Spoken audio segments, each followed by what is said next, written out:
He didn't mean no harm. You do well to spend more time doing your job than defending Bull's actions, he clipped out. Jim twisted his cap and nodded before turning away.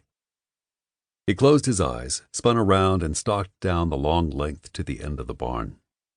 Toward the rear door, the mare in the foaling stall stomped and pulled at the lead rope one of the ranch hands was holding. "Fucking hold still!" The guy smacked the mare on the muzzle, and she cried out in distress. In 2 large strides, he fisted the back of the man's shirt. His other hand came around and clamped on the pressure point on the man's wrist. The guy yelled and dropped the lead rope. Spinning the man around, Maddox punched him in the nose before shoving him to the dirt. "What?" The guy scrambled back on his ass, hands holding his nose. Maddox towered over the guy. "Collect your check." "Wait, she's in pain." "I won't say it again. Collect your check and get off my land," he snarled, taking a step forward. Scrambling, the man jumped to his feet and ran. He spun and eased up to the skittish mare in the stall. "Whoa!" He caught the lead rope, careful to leave slack, and lifted a hand to smooth over the red gleaming coat of the skittish mare. She jerked beneath his touch. "He had that coming," his young cousin said from behind him. Ignoring Triton, he ran his gaze over the mare. His mouth grew tight. She was only hours from giving birth. "Easy, girl. You're going to be fine. You can do this," he coaxed. "You talk to her like she's human," Triton said, moving closer, almost to his shoulder. Maddox sent his cousin a look and caught the quick flashing smile. His cousin was always smiling. People liked the young man and gravitated toward his happy disposition.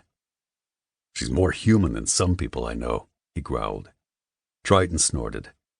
The 21-year-old was cute, all brown curly hair, big bright eyes, slim, and stood around 5 feet 11 inches. Not as tall as he or bulky, but not everyone could be as big as him. There was a 12-year age gap between him and his younger cousin, but that never mattered to them. Triton, kicked out of his aunt and uncle's house because he'd come out as gay, had moved to the ranch 3 years ago to live and go to college. Maddox had welcomed Triton with open arms, and they'd grown close. When he was on leave, Maddox came home in the summer, teaching Triton the ropes of the ranch. The young man had taken to ranching like a duck to water.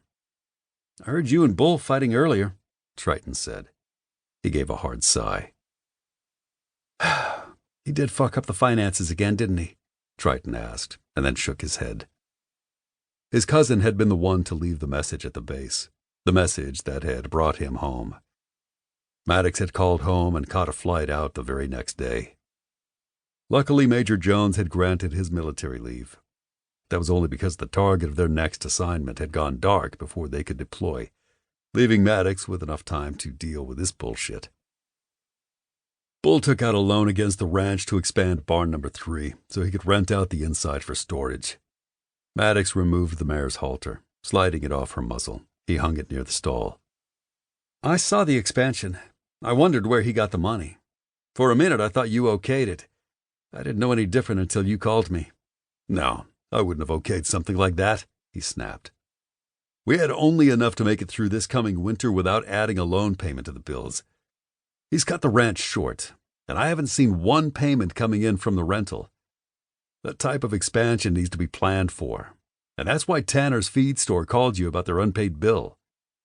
Bull's been having the hands buy cheaper feed over at Smith's." A slow throbbing began behind his temple, and he lifted a hand to rub at the spot. "Bull took money out of the ranch account. A lot of it. I don't know where it is." It pissed him off and worried him. When he was pissed, he lost his temper. And when he lost his temper, well, the results weren't pretty. "Anything I can do to help? I can skip a few classes." "Keep your ass in college," he snapped. "Cuz? What the hell?" Triton said incredulously.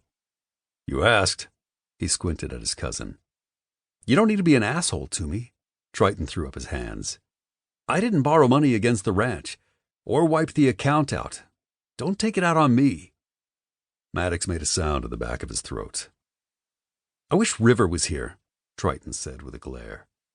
"You didn't even know him," he shouted, and the mayor stomped.